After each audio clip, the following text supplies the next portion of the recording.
Please get ready for a dictation of exercise number 19 from September 2021 issue of Progressive Magazine. 5 seconds. Start. What is national integration?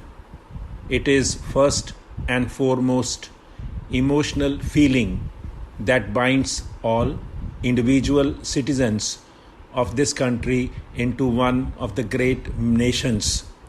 The Indian society is essentially plural with immense diversities of language, culture, local customs and traditions in food, dress, family life and social intercourse and religion.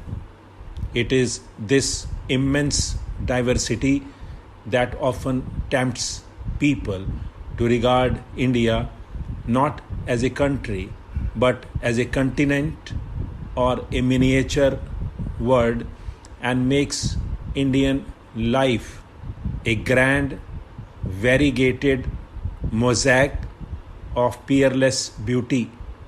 This is our great inheritance, which few other countries can boast of, and we must do all we can to preserve its salient and beneficial features. But if we have to live and grow as a nation, we must make every citizen of this country realize the basic underlying unity in all this apparent diversity, and we must also strive to eliminate or reduce to the minimum the divisive forces of communalism, regionalism and linguism that tend to disrupt or cloud this unity. National integration may be said to have been achieved when the positive and unifying forces reign supreme in national life and the negative and divisive trends are controlled, if not totally eliminated. This is our goal. It is in this direction that we have been moving throughout our long history. It is, in a way, a long and endless journey to a great destination. As with liberty, eternal vigilance is the price that we have to pay for national integration as well. The binding together of all citizens, in spite of all their diversities, into one nation has to be attempted in several directions. It is not a single strand, but a union of several strands which will determine the strength of the national fabric. National integration will therefore have to be positively sought through political, economic, and social development, through education, through a decentralized, just and fair administration, and through the generation of confidence and a feeling of security among the minority groups. Each of these aspects deserves some examination. To begin with, national integration is a highly political issue. It is the responsibility of the political system to keep the country together and to provide the leadership for strengthening national integration in all walks of life. The Indian National Congress provided this essential cohesion for the last 90 years. This has been its great service to the people. The relationship between national integration and socio-economic development is also equally close and in fact as mutually interdependent as the chicken and the egg. National integration, which is needed for the very survival of a nation, is a precondition for development because India must live before India can grow.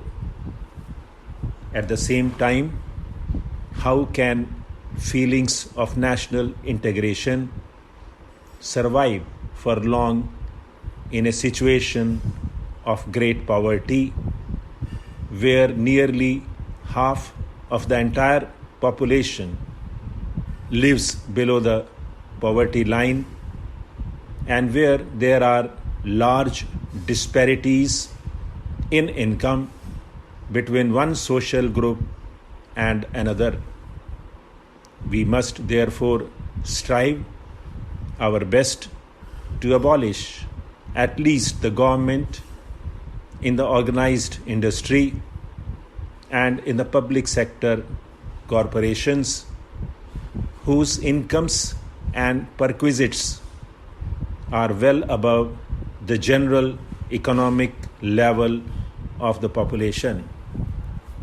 On the other hand, we have large masses of very poor people living in urban slums, small and marginal farmers, and landless agricultural laborers in rural areas who are unemployed or underemployed, whose incomes are very low and who cannot even look forward to 2 square meals a day for most of the year.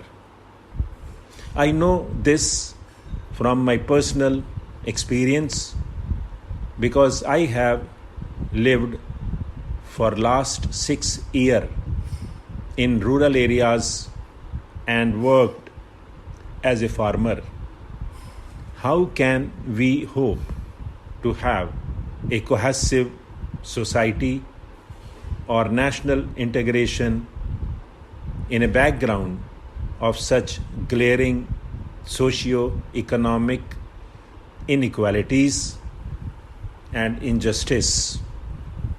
We must therefore strive to bring about rapid socio-economic development with social justice.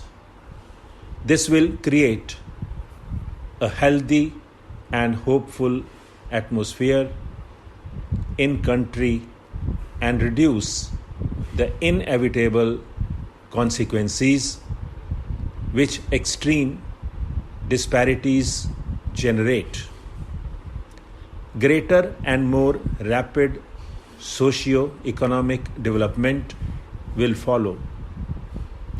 It is this golden cycle we must try to establish.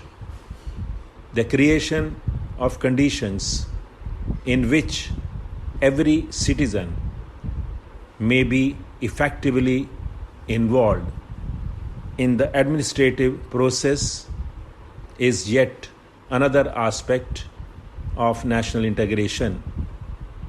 We must endeavor to reorient the administration so that the services are democratized and made more responsive to the needs and aspirations of the common man.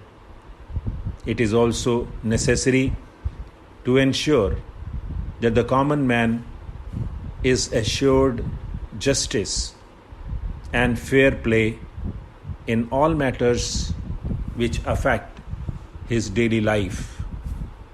Even more important are the reforms which will decentralize authority from the center to the states, within the constitutional framework and without in any way endangering the fundamental unity of the country.